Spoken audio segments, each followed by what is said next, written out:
ముద్రా అద్యావంటే వెన్న ముద్దై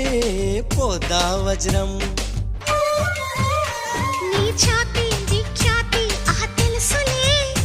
మేలేత నా బుగ్గలో ముటిమకు నీ నడుము హరివిల్లు కవలలు అని ఆకాశం దిగి వచ్చి పలికిందిలే చిచ్చర పిడుగై చొచ్చుకుపోతే చిచ్చర పిడుగై చొచ్చుకుపోతే పచ్చని ఆకై విచ్చుకుపోతా తను నా నెమలి కన్నోడా నా నమిలే చూపోడా